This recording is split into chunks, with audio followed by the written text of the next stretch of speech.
So hey everyone, this is a Friday 5 video that I'm actually recording on Thursday, but I won't upload it until later, so you'll be seeing this tomorrow, but for you, it'll be today. Oh well, I'm pre-recording this so I can just get it done. Um, so the topic this week is singers with unique voices. Turn Adjust that a little bit so my head is not cut off. Um, I listen to a lot of music and I listen to a lot of people that aren't always so mainstream, but a lot of mainstream people can have unique voices too. But I like to stick to the people, on these lists that always don't get the attention I think they deserve. Now, this list is more or less the order of how I like these artists. Some of you may think that one may have more of a unique voice than the other and should have been higher on the list if you listen to any of these people, but this is just my personal preference among singers that have not so usual voices, unique voices. So, at number 5 is Joanna Newsom. Now, I used to go on this site called The N, and I used to watch. I didn't watch too much of the channel. I used to watch A Walk in Your Shoes, if anybody remembers that show. It was really good. But anyways, they had a forum and everything, and I was looking up, people, new people to listen to. And somebody suggested her and said her voice is a required taste. Or an acquired taste, something like that. Yeah, I think it was acquired taste. And I listened to it, and it's strange. She kind of, how do I explain Joanna Newsom?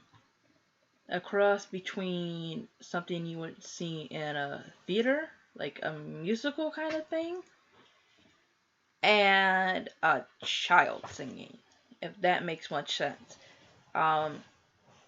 She's a harpist, a person that plays harp. I think that's the correct term for it.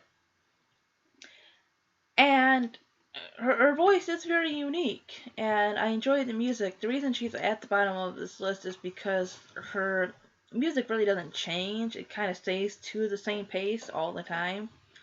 And if you just want to kind of relax in the morning, with your cup of coffee or tea or whatever, and listen to something kind of with imagination, something a little slightly whimsical.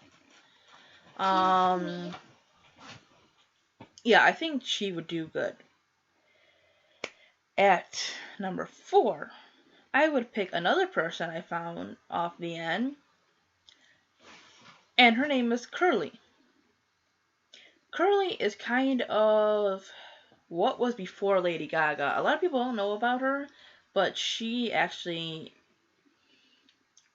similar odd clothing style, but she was actually out before her, and she's from Estonia, which is, I believe it used to be part of the Soviet Union, so it's like around the area of Russia and those other countries. And so she kind of has that European accent that, goes into her music, and she's kind of got this cute voice, kind of, mixed with that, but it also has some serious tones to it depending on what kind of song she uses it for. Um, her lyrics are unique, her style is, and I think her voice just kind of adds to it because she kind of has these dark undertones, and I think that voice kind of just, balances it out. So,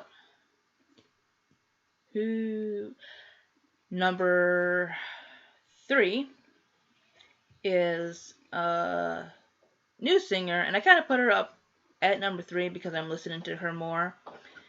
And her name is Clarity.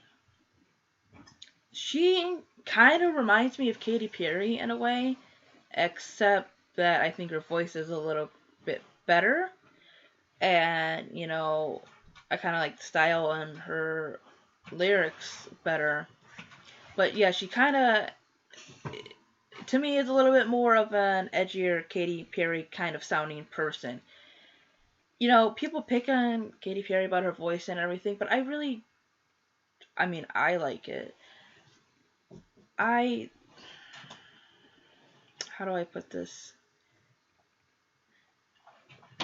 I'm not the biggest fan of the perfect voice. Now, there are people who can belt out songs and everything else, which is great, and I enjoy them. But I like the imperfect voice. To me, it's a little bit more personal. Like, it's more about what they're singing about than trying to outdo people. And I think people don't compare her to Katy because, like I said, to me, they kind of sound alike. I think she'll be doing well.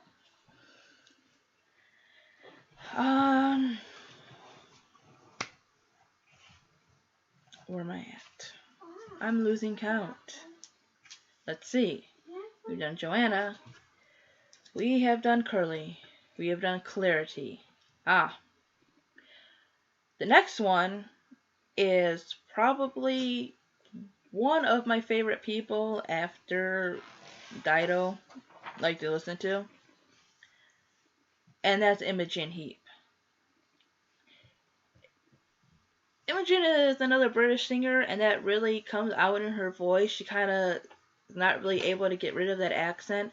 And like Clarity and Katy, she kind of has that imperfect voice thing going on. And sometimes, she can sound really good, and sometimes that just imperfection comes out. And she kind of has her own style to it. Like there's Gem and there's Dido and there's Adele, which kind of have that jazz kind of thing going on with their voice, that electronica, everything else, which she does too, but I think the accent comes out more in her, so that's kind of her thing. And I just love it, especially when she kind of does that high pitched thing and just really kind of gets emotional with it. So, my number 1 pick for the most unique voices. And this one was kind of hard. So I really, really had to think about it. So, my number 1 pick would be Alanis Morissette. Uninvited is one of my most favorite songs, and she kind of has, again, a cross between a really good voice and sometimes a voice that's kind of strained. But if you just listen to songs like Uninvited or Ironic or whatever, again, her voice is unique, it's her own, it's the emotion that's put through her voice that kind of just draws you in with this. It's really weird, but at the same time, not so weird, where it's not like marketable or you can't listen to it and it can only go into one style. And that's what I love about her. So, yeah, this list was kind of hard just because they all have unique voices in a way, but it's more about the style of music that their voice goes along with, the lyrics and everything else, and how they kind of just project that into their songs. So, I hope you enjoyed this list. Like and comment and subscribe. But only if you want to. See ya. Diaper mommy.